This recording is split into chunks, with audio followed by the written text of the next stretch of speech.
So the world has gone crazy. I'm not sure if you've noticed or not, but the last few weeks, things have gotten increasingly insane, and small business owners are freaking out. And in this video, I'm going to share a simple truth that I learned 7 years ago from Dr. Myron when I first met him that changed my life.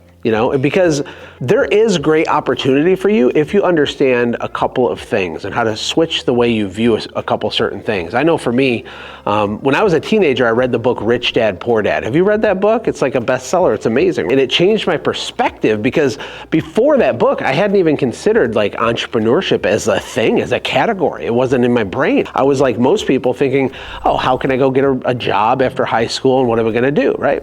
My football coach also owned a local Domino's pizza franchise, and he was the first entrepreneur I met or knew in real life. And I know that he worked really hard and he made lots of pizzas, but he also had a Corvette, which was like impossible to my small thinking brain at the time. I'm like, whoa, I want to be an entrepreneur. Maybe I should make pizzas too, right? And I'm reading Rich Dad, Poor Dad. And here's the summary of the book, a really oversimplified version of it. Rich Dad, Poor Dad is simply a story of two people that look at the same thing and see it differently. You have someone that sees all the obstacles and all the scarcity and all the things that could go wrong, and you have someone who sees the opportunity and all the potential and all the things that could go right. And it sounds simple, but this is true. And working with over 1,000 business owners myself the last 15 years, I've seen it manifest over and over and over. And the big secret I learned from Myron years ago was that doubt and faith are both forms of belief. And let me break this apart because it might change your life for the rest of your life like it did mine. You see, when you live in scarcity mindset, or you're waiting for the shoe to drop, you're waiting for the bottom to fall out, you're waiting for the next bad thing to happen, when you have anxiety, when your heart rate goes up, especially after you see what's going on with politics and the economy and prices and all these things, these external factors that are swirling around you, most people's default state is to fall into doubt, to fall into anxiety. And what happens is you're exercising belief when you do that. All of us are believers whether we realize it or not. You're putting your belief into something bad that could happen or into something good that could happen. When I met Myron 7 years ago, he just had this unusual optimism all the time. And a lot of people don't know this about Myron, but he went broke. He also lost his son, and he had about 7 years of absolute pain and suffering, kind of that was ending right around when I met him. I met him shortly after that. But this guy walked with like this almost delusional optimism for his life. And through COVID, it didn't matter. Through this right now, it doesn't matter. You can't shake it. And what Myron realized that's actually true is that what you focus on, you find. And so you're operating in belief already no matter what. And belief is the thing that manifests your reality. And so if you are living in doubt and fear and all this stuff, bad things are going to happen to you. And there's logical reasons why. One of the big reasons why is because when you are paralyzed like that, you do nothing. You don't take any action, right? And you certainly can't control everything. And God knows what's going to happen exactly and specifically with the election and the economy and all these things. There's lots of things all of us don't know, but there's also lots of things that we do know. There's lots of things we can't control, but there is a mountain of things that you can control. But when you're using the doubt form of belief, when you're living there, you take no action. You get paralyzed, right? And what Myron realized was what you focus on, you find, either way, the good or the bad. Back in 2001, after I graduated high school, 9/11 happened. My parents, I grew up blue collar. My dad works incredibly hard. He's retired now, finally. He was so excited to finally retire. But back, 20-something years ago after 9/11, I remember having a conversation with them because his 401k tanked, just like everybody's 401k tanked.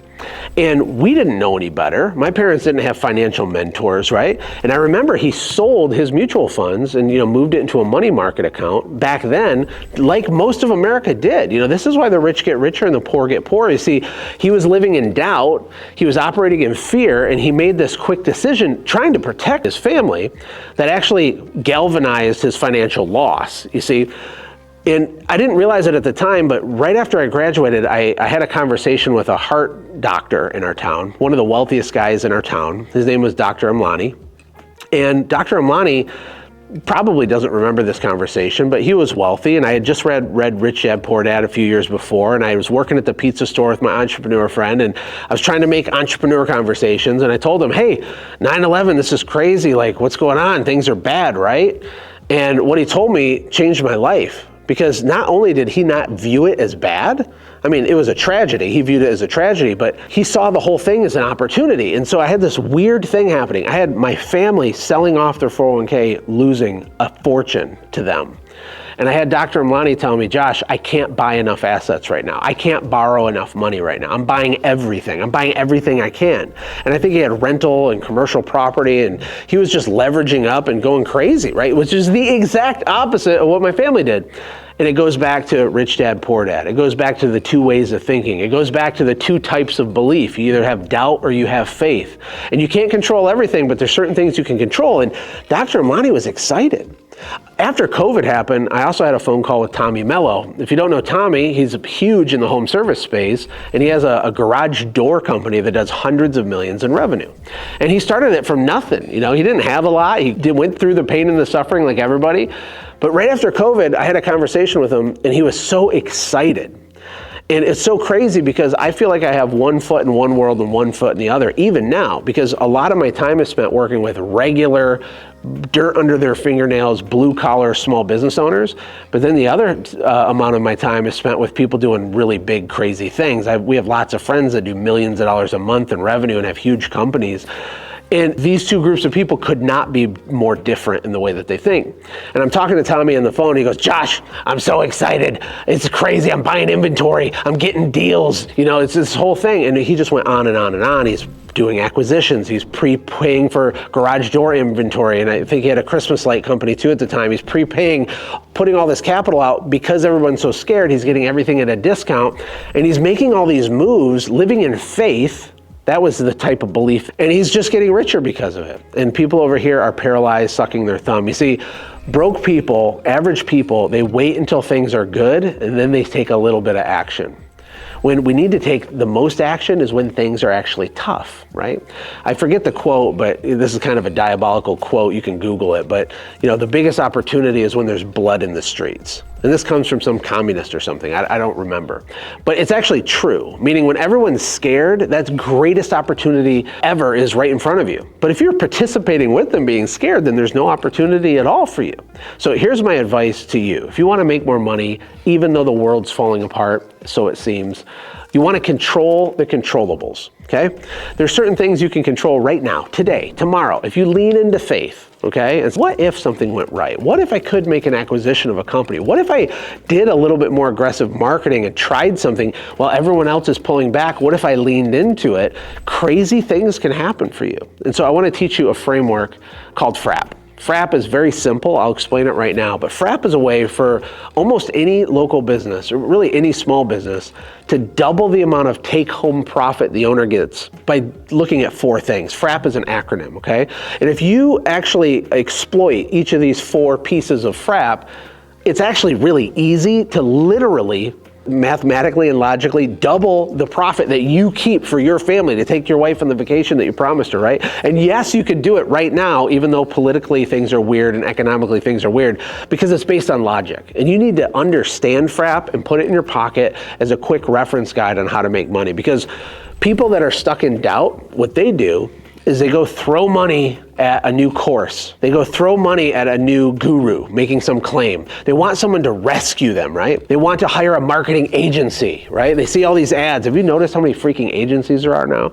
And they're paying money they don't have. They're putting on credit cards in fear, taking no action, not knowing what to do, and making things even worse. So if you understand F.R.A.P, you can fix a lot of stuff. Here's what it is.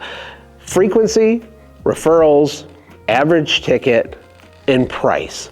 That's it. Now, before you check out, let me explain them because there's some nuance to it, okay? Frequency simply means how often people buy from you. So it depends on your industry and what the stuff you sell is, the services or the products, but what are clever ways where we can use our brain and our creativity to get people to buy more often from you? This is like the biggest neglected thing ever for small business owners. You can have a restaurant that has lots of loyal customers, but they don't live on a list anywhere. They're not on a text list. There's not like a frequent buyers club. There's not like a birthday club. There's no mechanisms in place to just get them back in more often. And so whether you're an HVAC company or a plumber or you're a cleaning company, it doesn't matter. If you sell snow cones off the back of a bicycle in Costa Rica, you need F.R.A.P. How can we use our brain to get people to buy more than they are now, right? If you just do that, the economics of your business change. And then when we get to referrals, you know, especially now, perfect time, we need to build joint venture partnerships locally. If you have a local business, you should have a small networking group with like 5 or 10 other local businesses that don't compete with you, but you're all serving similar customers, and you just give each other leads. You give each other deals. There's 100 ways to do this. I have many other videos on this YouTube channel explaining that, but actually get organized with it. Actually do it. You see, knowing something isn't the same thing as doing something. There's levels to learning. There's like 4 or 5 different types of learning. Most people think that they've learned something because they know it. You didn't even begin learning something until after you've done it. And so you got to do it. Did you do it? Do you have a Dream 100 list of these 10 people? Did you reach out? Are you popping in? Are you guys trading foot in the door offer coupons with each other? Are you doing email blasts on behalf of each other, right? Are you doing promotions? Are you doing joint bundles where they get a free window cleaning when they buy your carpet cleaning, because then that guy gets an at-bat, and then they get 1 room of free carpet cleaning when they buy that guy's window cleaning? These are not complicated things, but people don't do them. And then you get to average ticket. How do we raise your average ticket? Well, one thing that's interesting and is useful for you to know is that really wealthy people, they're not affected by the economic changes as much as everybody else. Like, welcome to Earth. You ever notice a guy with his Ferrari at the gas station isn't looking at the price? He's just filling up his car with gas and he's leaving, right? It doesn't matter if it costs $112 to fill up or $98 to fill up. It makes no difference whatsoever. It's a rounding error, right? So if you're marketing to more affluent people, so if you're being specific to do that, and you sell more expensive stuff, really good things can happen. The reason most small business owners are scared to do it is because they're not their own customer. Even with my window cleaning business, it was weird to me that people ever gave me money to squeegee dirt off their glass, because I would never give someone money to squeegee dirt off my glass. I think that's weird. It just gets dirt right back on the glass. Like, why would someone do that? People pay thousands of dollars a month sometimes to have their windows cleaned at their house because that person values that thing. So you got to put out more expensive offers. Think about bundling and mixing your packages and your services together in new ways. Name the offer something unique and start actually presenting it to people. Because if you have a $500,000 business right now and you increase the frequency by 15%, you increase the amount of referral work that's coming in from these networking groups by 15%. If you increase your average ticket just 15%, these are tiny improvements. And then the last one is pricing. If you raise your prices by 15%, when you pencil out the math on this, you make more than double the profit and it costs you nothing. The only thing it costs you is a little courage, a little bit of time, sweat equity by making some calls, putting some things in place, some creative thinking. That's it. So back to rich dad, poor dad, or we could say rich dad, scared dad, right? The 2 ways of thinking, doubt and faith, are both forms of belief. I want you to lean into faith. No one's perfect. I don't live in faith 24 hours a day. I panic just like everybody else.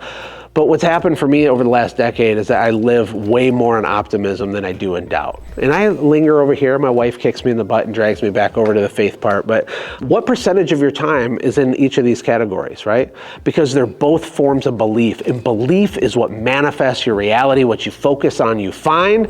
Hey, we're rooting for you. And I have an offer for you, okay? It's really good because it's free.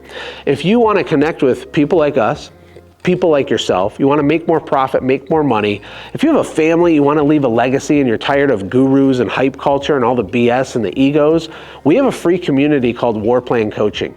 And you can just go to warplan.com and join it. If you're a small business owner, that's who we help. We help you make money by thinking different and changing your mindsets. Also have lots of tactics in there. There's a lot of stuff. It's a vibrant community. I'd love to have you there. I'd love to hear your story and get to know you. Just go to warplan.com and you can get more information there. It's totally free and there's no tricks or gimmicks or anything. It's really great.